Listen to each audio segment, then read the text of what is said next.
वैज्ञानिक एक रोग के ऊपर कंट्रोल करने की चेष्टा करते हैं, इतने दूसरा चार हो जाता है। पहले अक्षय रोग था, उस पर कंट्रोल किया तो कैंसर हो गया। कैंसर का भी 2% को सहारा मिला तो आगे से एड्स शुरू होगी। और तेरा गजब, एक तो एक आगे नई बीमारियां, किसी का कोड लग गया, किसी का किसी प्रकार की तकलीफ, किसी का बेटा मर गया, किसी का पूरा परिवार नष्ट हो गया। अब कलयुग में इसलिए परमात्मा ने कहा था कि मैं अपने बच्चों को कलयुग में संभालूंगा, कि कलयुग में पिछले तो पुण्य आपके पास रहेंगे नहीं, प्रारब्ध में बहुत कम पुण्य आएंगे तुम्हारे हिस्से में, और दुख होंगे गणे।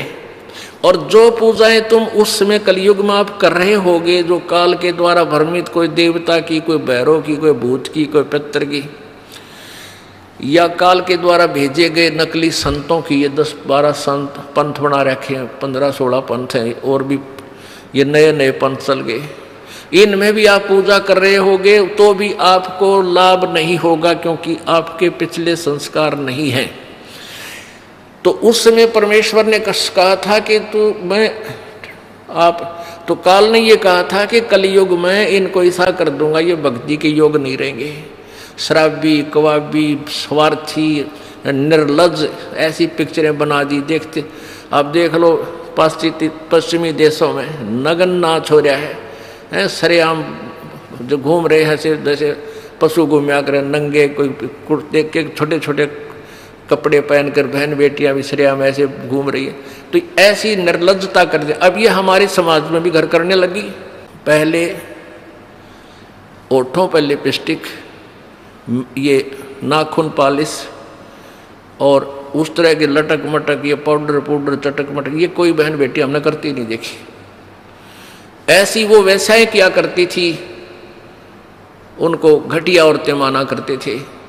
और आज देख लो, जब कोई भी पीछे नहीं रही बहन बेटियां, इसी बूंदी पॉलिश लाऊंगी, पूरे नौ न लाल कर लेंगी, मुंह ऐसा बूंदा लाल, देखते बूंदा शक्ल भी ना अच्छी लगे। तो इस तरह की ड्रामाबाजी इस काल ने करवा दी, हमें निर्लज बना दिया। और सरेआम डांस करती हैं ब्याह शादी में, बेटियां नाचे, बूढ़े बाप नाचे, बूढ़े बेटी नाचे, बूढ़े माँ नाचे। अरे थारा गजब, इधर वैसा ही नाचा करती थी कि तो बंद कोठों में, आज सरेआम नचा दिए काल ने हमारे को, हम निर्लज हो गए। अब इस समाज को देखो, कल बताया था आपको कि इस शिक्षा का अवगुण घना है, लाभ एक है, और ये लाभ सब अवगुणों को सेट कर देगा। कि अवगुण ये है कि निर्लज्जता, चातुरता, हम एक दूसरे के जो है ना प्रिय नहीं रहे, अपनी चतुरता के कारण काग बन गए। काग क्या करता है कि जैसे कौवा होता है, गधे की चोंच कमर टूटी होती है और उस दुखती उस जख्म को ही दूनी चोंच मार मार कर उससे खाता है। हम इस चतुरता के कारण रिश्वत लेते हैं, किसी का काम नहीं कर अधिकारी, वो पैसा लेने के लिए उनको 100 ऑब्जेक्शन लगाकर चक्कर कटाते रहते हैं। कोई 2 का 20 बनाते हैं, सब घी में मिलावट, दूध में मिलावट, सब्जी में, हर चीज़ में मिलावट। कहते हैं ऐसा इंजेक्शन लगाते हैं, बेल के तोरी तड़के इतनी लंबी हो ही पावे। थारा गजब वही, सिर्फ वो बेचन खातिर कि थारा पैसा, तुम्हें पैसा मिल जाए, हुकंड क्रुक। तो ये चतुरता आ गई। अब डॉक्टर लोग देख लो, सभी तो नहीं हुआ करते, लेकिन 80% इतना जुल्म करते हैं। 2 रुपये का 100 रुपये मांग ले, 200 मांग ले, कोई टाल नहीं, 500 मांग ले, 1000 गरीब आदमी से। और भी किसी स्तर में देख लो, आप कोई पीछे नहीं रह रहा। जिसका भी जहाँ दाव लगता है वो तुरंत डंक मार देता है। जिसके पास कोई मिलावट मिलावट करने सथाना नहीं है, वो तो करेगा कहाँ से। तो अब इसमें अवगुण तो इतने हो गए, माया माया दिखाई देती, ना भाई दिखता, ना बाण दिखती, ना भगवान दिखाई देता। और गुण इसमें एक है इस शिक्षा में कि हम अपने सदग्रंथों को स्वयं पढ़कर भगवान पहचान लेंगे, और इस भगवान के पहचानने के उपरांत इस ज्ञान को सुनने के बाद अपने आप ये माया की हवस नष्ट हो जाएगी। क्योंकि हमें पता चल जाएगा कि हमारे 2 नंबर के काम करने से धन नहीं जुड़ सकता, पैसा नहीं रह सकता, क्योंकि हमारे भाग्य में नहीं है, और भाग्य से ज़्यादा ले लिया तो ना जाने किस प्रकार जाएगा। एक भक्त ने बताया कि मेरा इकलौता पुत्र बीमार हो गया और मैं उसके ट्रीटमेंट के लिए पहले तो किसी ने बताया इस पर छाया है, इस पर प्रेत है, जंतर मंत्र करने वालों के पास लौटा 20-30 हज़ार रुपये वहाँ लगाए। फिर डॉक्टर लोकल हॉस्पिटलों में दिखाया, वहाँ काफ़ी पैसे लगे। फिर बताया इसके दोनों किडनी फेल होगी, all India medical institute Delhi गया, वहाँ किसी से रिश्तेदार से ले लिवा के वो गुर्दा पैसे वैसे दे के कहते उसके 3 लाख रुपए लड़के के लगे, दोनों किडनी चेंज कराई। वो किडनी तो सफल होगी, सुख की सांस ली, 3 लाख रुपये लाग गए, और 6 महीने के बाद वो इकलौता पुत्र बस एक्सीडेंट में मर गया। और तेरा गजब है, टक्कर मार मार कर रोया। उसने जब ये ज्ञान सुना कि जो तुम 2 नंबर से पैसा इकट्ठा करना चाहते हो तुम्हारे भाग्य में नहीं है, अगर ऐसा इकट्ठा कर भी लोगे तो अगर 2 लाख कर लिया तो 3 लाख रुपए तुम्हारे ना जाने किस कारण से और कहाँ से निकल जाएंगे, और वो पाप रह जाएंगे जो के तो जो आपने फिर भोगने पड़ेंगे। वो पाप यूं के यूं रह जाएंगे, पैसा नहीं रहेगा जो तुम्हारे भाग्य में नहीं था, तुमने धक्के से कहीं से इकट्ठा भी कर लिया था। तो उसने फिर अपनी कथा बताई कि जैसे ऐसे मैं बहुत जुल्मी आदमी था, अब आपके ज्ञान से आंखें खुल गई। एक 2 रुपये की रील आया करती 20-30 साल पहले, 35 साल पहले। ये कैसेट होती है टेप की, ये टेप चले थे उस टाइम, और उस पर दूसरी कंपनी जो अच्छी बिकती थी उसकी मोहर लगा देते थे और 2 रुपये के रिफल थोक के वाला आता था तोल के बाद से, और 35 रुपये की बेचा करता हुआ कैसेट। किसी और कोई ख़राब हो जाती धमका देता था, भाग जा, ओरिजिनल दे रखी थी बनता है। तो आज मेरे साथ ठीक बनी, और थोड़ी सज़ा है मुझको आपके ज्ञान से पता लग गया, मेरे जैसे दुष्ट को तो और सज़ा चाहिए थी। तो पुण्यात्माओं, इस ज्ञान से इस माया की हवस को तो खत्म कर देंगे, ये निर्लज्जता भी खत्म हो जाएगी। हमारी बहन बेटियों देख लो यहाँ पर किस प्रकार आती हैं, एक देवी आया करती हैं ऐसे, ना कोई फंड करती, अपना सीधे साधे कपड़े पहन कर जो एक आम सभ्य समाज में होना चाहिए ऐसा इनका व्यवहार हो गया है। और जाके देख लो कितने शहरा में कार्टून बने अंडे हैं लड़कियाँ। तो पुण्यात्मा इसको सेट कर देंगे, लेकिन ज्ञान इस शिक्षा की आवश्यकता इसलिए थी कि हम अपने सदग्रंथों को समझकर उस भगवान को पहचान लेंगे, ये अति आवश्यक था। तो परमात्मा कबीर जी ने ये शिक्षा अब सार्वजनिक करनी पड़ी। नहीं, पहले केवल एक वर्ग पढ़ता था, एक वर्ग ब्राह्मण, और उस बाकी सब अपना धंधा करते थे, रोटी का जैसा भी धंधा था, कोई पाली जाया करता, कोई भेड़ बकरियां पालता था, उनकी ऊन बेच के गुजारे करते थे, खाते नहीं थे। कोई गायें पालते थे, कोई खेती करते थे, कोई मजदूरी करते थे, अपना ठीक टाइम पास कर रहे थे। ऐसा ही काम हमने चाहिए था, और भगवान की भक्ति साथ चाहिए थी। चाहे कोई आज अफसर है, चाहे गरीब है, अमीर है, मजदूर है, किसान है, चाहे दुकानदार है, अगर वो नेक नीति से काम करे अपना और भगवान की भक्ति करता रहे तो सबका मोक्ष होगा। बुराई छोड़नी पड़ेगी, 2 नंबर का धंधा त्यागना पड़ेगा, और समर्पण भाव से प्रभु के चरणों में आपको लगना पड़ेगा। मोक्ष दूर नहीं है।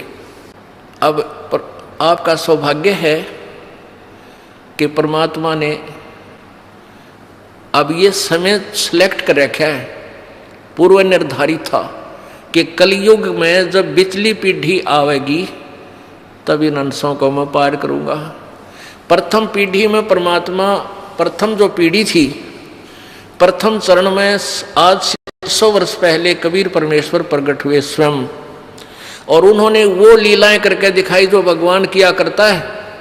जैसी लीलाएं कबीर परमेश्वर ने की, आज हमारे वेद बताते हैं कि वो परमात्मा ऐसे आता है, छोटा सा शिशु रूप धारण करके आता है, फिर उसकी परवरिश कुंवारी गांव से होती है, वो बड़ा होकर के फिर अपना ज्ञान प्रचार करता है, उसको लोग कवि कहने लग जाते हैं, वो एक सुप्रसिद्ध कवि की उपाधि प्राप्त करता है, लेकिन वो परमात्मा होता है, और वो ऊपर तीसरे धाम में रहता है, सतलोक में रहता है, और वहाँ से चल कर आता है, गति करके आता है, अपनी प्यारी आत्माओं, श्रेष्ठ आत्माओं को मिलता है। और जो उसकी शरण में आ जाते हैं उनके सर्व रोग, हर तरह के किसी प्रकार की बीमारी है गर्भ में, शरीर में, या कोई और आपत्ति है, कर्म दंड है, उन सब को नाश करके उनको सतभक्ति देता है, सुखी करता है और सतभक्ति करवा के उनको सतलोक ले जाता है। वो था पहला चरण। तो उस समय परमात्मा ने आकर अपनी अमृत वाणी में, सूक्ष्म वेद में, कबीर वाणी में, सच्चिदानंद घन की वाणी में ये सारी सृष्टि रचना, ब्रह्मा विष्णु महेश की उत्पत्ति, ब्रह्म की उत्पत्ति, अक्षर पुरुष की उत्पत्ति और सतभक्ति कैसे करनी चाहिए, कौन है वो परमात्मा जो पाप नाश कर सकता है, ये अपनी महिमा आप ही आकर बताई। आपने कल वेद में पढ़ा कि वो परमात्मा कबीर देव अपने द्वारा रची हुई सृष्टि और सभी देवी देवताओं के जन्म आपकर स्वयं ही बताता है, स्वयं ही ठीक ठीक विस्तार से बताता है और दूसरा कोई नहीं जान सकता उसकी द्वारा रची हुई सृष्टि को। जब परमात्मा 600 वर्ष पहले आए थे, सन 1398 में आके काशी शहर के एक लहर तारा तालाब में कमल के फूल पर एक शिशु का रूप धारण किया था। वहाँ से नीरू नीमा नाम के 2 मुसलमान जो लाए थे दंपति, वो उठा ले गए थे प्रभु को। वहाँ लीलावत परमात्मा जब बड़े हुए, जब 25 दिन के हो गए तो उन्होंने कुछ भी आहार नहीं किया था। तो उसमें कंवारी गाय का दूध परमात्मा ने अपनी ही लीला से एक कंवारी गाय मंगवाई थी, भगवान शंकर जी को भी प्रेरित करके वहाँ भेज दिया था। ये अलग कहानी है, फिर बताएंगे। तो कहने का भाव यह है कि जब कलियुग में परमात्मा आए, प्रथम चरण में धर्मदास नाम के एक सेठ बांधवगढ़ के रहने वाले बहुत बड़े धनी व्यक्ति थे, वो मिले। वो ब्रह्मा विष्णु महेश के पुजारी थे। जैसे हिंदू धर्म में जन्म होने के कारण हम सभी वैसी ही पूजाएं किया करते थे, इन्हीं भगवानों को सर्वेश्वर मानते थे, पूजा के योग मानते थे। तो जब धर्मदास जी को परमात्मा ने ये ज्ञान कराया, धर्मदास जी ने भी एक हिंदू धर्म की रीति से एक रूपदास नाम के गुरु बना रखे थे। उस रूपदास जी ने जैसा भी उनको ज्ञान फीड कर रखा था वो सारा वो जानते थे। गीता जी का पाठ करते थे, पुराणों को भी एक श्रोधार्य मानते थे। तो परमात्मा कबीर जी ने धर्मदास जी को सभी ग्रंथों में बताया कि इसमें ऐसा लिखा है, इसमें ऐसा लिखा है। अब धर्मदास जी पढ़े हुए थे, उसने देखा सारे सदग्रंथों में ऐसा लिखा है, गुरु जी जो बता रहे हैं सत्य है। लेकिन धर्मदास जी की बात को कोई मानने को तैयार नहीं था। धर्मदास जी ने कहा, प्रभु आपने जो ज्ञान दिया ये मेरे हृदय में समा चुका है और इस ज्ञान को कोई भी सुनने को तैयार नहीं है। रिश्तेदार से कहता हूँ वो भी उल्टा होता है, तो मुसलमान बन गया है, तो देवताओं के बारे में गलत बोलता है, तेरी जीभ कट जाएगी, तेरा नाश हो जाएगा, अब मेरा पीछे पड़ लेते हैं। तो परमात्मा बोले, धर्मदास तो ये लाख दुहाई, ये सार ज्ञान की तबार न जाई। ये जो ज्ञान इब्बा मत बताइए किसी ने, धर्मदास तो ये लाख दुहाई, ये ज्ञान अभी ना बताना कि ब्रह्मा विष्णु में इसके माता पिता है, उस वहाँ लिखा और वहाँ लिखा है, अभी रुक जा, तेरे को बता रहा हूँ। नहीं तो ये नकली संत, ये नकली ऋषि, मैं ऋषि आगे ये डोल पीटते पाओगे। और सत्य कलयुग के अंदर इस काल से मेरा वचन है कि पिछली पीढ़ी में इनको मैं ये सारा खजाना दे दूंगा अपने बच्चा तक, और ये सारे नकली संत फेल होंगे उस समय जा करके जो गीता और वेदों और पुराणों के आड़ में रोटी खा रहे हैं। तो तब मेरे बच्चे मुझे पहचान लेंगे। अब तो इसका जिक्र मत करना किता है। धर्मदास तो ये लाख दुहाई, पुणात्माओं इतना बढ़िया ज्ञान मिले पाछे के डट्या जा आदमी, उसने बता दो, उसने बता दो, कसूती ललक उठा। इब आप हो, आपको जब ज्ञान हो जाता है, अपना मोक्ष तो आप भूल जाते हो, मेरा तो मोक्ष होगा ही होगा, फिर भाई को, बहन को, रिश्तेदार को, सबको सुनाने की चेष्टा करते हो, ऐसी हो जाती है, ऐसी प्रेरणा होती है, स्वाभाविक है और यह होनी भी चाहिए। लेकिन धर्मदास को परमात्मा ने रोक दिया था कि तू बस जिक्र मत करना।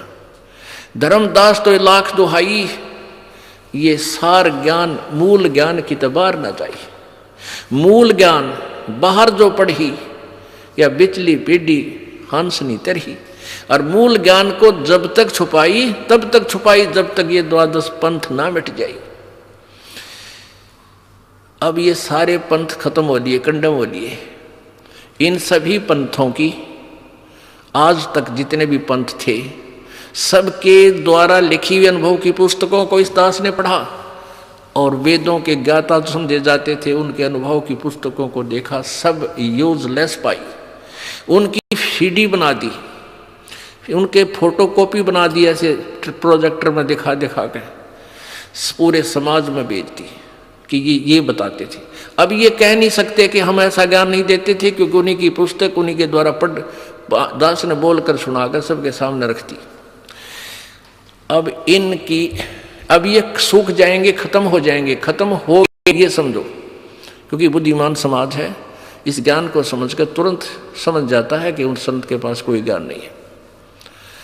अब ये सभी पंथ नष्ट हो जाएंगे। कैसे होंगे? धीरे धीरे, थोड़ा समय लगता है, लेकिन हो जाएंगे। जैसे पहले हम छोटे छोटे थे, वर्षा के दिनों में कहीं खेतों में, किसान के घर जन्म था इस दास का, तो खेतों में जैसे किसी ने आम खाया और फेंक दी गुठली, वो वर्षा ऋतु में फिर वो उग आते थे, वो कहीं किले के बीच में, कहीं कहीं पर ऐसे छोटे छोटे पौधे फूट उगाते थे। हम उनको वहाँ से निकाल कर और एक ऐसे स्थान पर लगाते थे जो फिर खेती करते समय डिस्टर्ब ना करें और पौधे भी बन जा, पेड़ भी बने। तो हम वहाँ से उखाड़ते थे ना, और किसी की नीचे से मिट्टी हट जाती थी, वो जड़, उसकी जड़ें दिख जाती थी, तो यूं कहा करते, तेरा पौधा को ना लागे सूखेगा, तेरे पौधे की जड़ राम ने देख ली, तेरे पौधे की जड़ राम ने देख ली, सूखेगा। और वो सूख जाता था, क्योंकि वहाँ से पाड़ के लांदे फिर दूसरे खेत में ले जाते, इतना वह मिट्टी जिसके नहीं होती उतना वह पौधा ठीक नहीं, वो रहती नहीं उसके अंदर वह क्षमता, तो वहाँ लगाते तो वो सूख जाया करता, एक दिन 2 दिन बाद 2 दिन हरा दिखता, फिर सूख जाता था। तो अब इन सभी पंथों की जड़ राम को दिखा दी, परमात्मा को ने, इस दास ने इनकी जड़ दिखा दी समाज को कि इनके पास ये धन था, तुमने मूर्ख बना रहे थे, ना कोई भक्ति का पता, ना ज्ञान का पता, ना कोई इनके पास मंत्र सही, ये आपको काल के जाल में फंसाएंगे। तो अब ये परमात्मा ने कहा था कि धर्मदास तो 1,00,000 दुहाई, ये सार ज्ञान, ये मूल ज्ञान की तबार ना जाई। और फिर ये कहा था कि मैंने तेरे को ये सारे मंत्र दे दिए, ये तीनों मंत्र दे दिए थे धर्मदास जी को परमात्मा ने, ओम, तत् और सत। तत् भी सांकेतिक है और सत भी सांकेतिक है। अब परमात्मा ने कहा था कि ठीक है, इस ओम और तत् जो दूसरा मंत्र है, ये तो तू डिक्लेयर कर भी सकता है, लेकिन सार शब्द जो तीसरा मंत्र है, जो सत शब्द है, जो सत तीसरा नाम है, उसके विषय में तू जिक्र मत करिए, किसी को मत बताना। धर्मदास तो 1,00,000 दुहाई, ये सार शब्द की तबार न जाई, सार शब्द बार जो पढ़ी, बिचली पीढ़ी हंस नहीं तरी। अब आज तक इस पूरी पृथ्वी पर ये 2 मंत्र का जाप तो सार्वजनिक पहले भी हो चुका था इस गरीबदास पंथ में। कबीर जी ने भी अपनी वाणी में लिखा है, ओम और दूसरा मंत्र जो तत् है, ये दोनों मिलकर सतनाम बनता है। लेकिन इसको ना कबीरपंथी समझ सके, ना गरीबदास जी वाले समझ सके ये मंत्र क्या है, और में मंत्र देते रहे, और वो क्लियर लिखा हुआ है, लेकिन सार शब्द फिर भी गुप्त रखा है। धर्मदास तो 1,00,000 दुहाई, ये सार शब्द की दबार